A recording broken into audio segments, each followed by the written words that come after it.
Aplikasi pinjol itu bisa memblokir nasabah. Nah, ketika nasabah tersebut diblokir, apakah hutangnya bisa lunas atau auto lunas? Nah, di sini saya mau bahas buat kalian.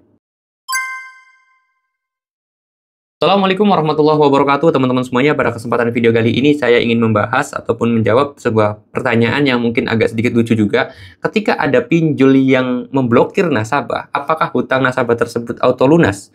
Dan ketika pinjol tersebut memblokir nasabah tersebut, apakah nanti nasabah tersebut nggak bisa minjem lagi? Nah, di sini mau saya bahas karena memang banyak teman-teman semuanya yang menanyakan hal itu ya. Oke.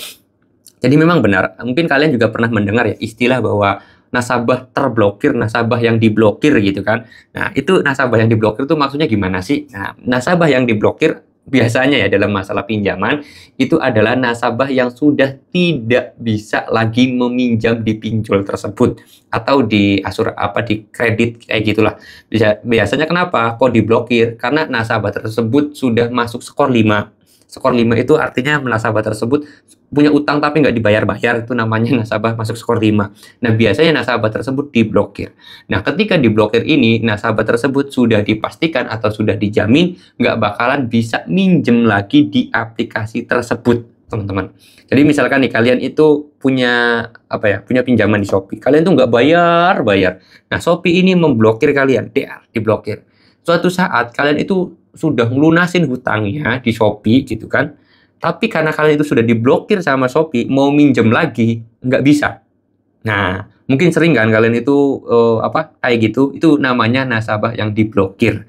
Ya, nasabah kalian itu diblokir sama pihak pinjol. Mungkin sering kalian lakukan juga atau nasabah itu sering terjadi. Jadi ketika nasabah tersebut sudah melunasi hutangnya, terus kemudian mau minjem lagi tapi nggak bisa. Itu bisa potensi kalian itu udah diblokir kayak gitu.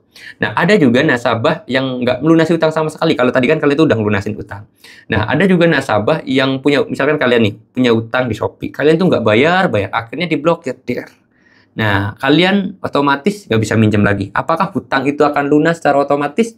Jawabannya sebenarnya sih nggak, utang kalian itu nggak lunas, nggak lunas juga, tetap masih ada dan kalian itu nggak bakalan bisa lagi minjem di aplikasi Shopee tersebut. Seperti itu ya. Jadi buat kalian yang masih bingung apa sih nasabah yang diblokir, pinjol itu bisa memblokir nasabah dan yang lain sebagainya, gambaran kecilnya seperti itu atau contoh sederhananya seperti itu agar bisa dipahaminya kayak gitulah. Ya kayak misalkan saya nih diblokir sama aku laku.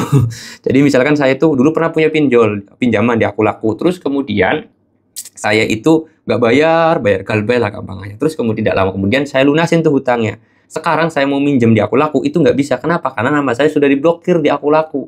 Tapi kalau untuk di pinjol-pinjol lain saya masih bisa kayak gitu ya teman-teman semuanya. Dan mungkin kalian juga pernah mungkin ya kalian tuh nasabah pinjol mana gitu kan, udah pernah minjem cair, terus kemudian mau ngajuin lagi ditolak karena mungkin bisa saja data pribadi kalian atau nama kalian itu sudah diblokir oleh pinjol tersebut. Seperti itu ya teman-teman ya. Oke, mudah-mudahan bisa menjawab atas pertanyaan dari kalian. Kalau kalian mau tanya-tanya boleh tinggal tulis aja di kolom komentar, atau kalau mau konsultasi gratis sama saya, DM aja ke Instagram saya. Linknya sudah saya taruh di deskripsi video ini. Saya mau tutup dulu video ini dengan kata Assalamualaikum warahmatullahi wabarakatuh.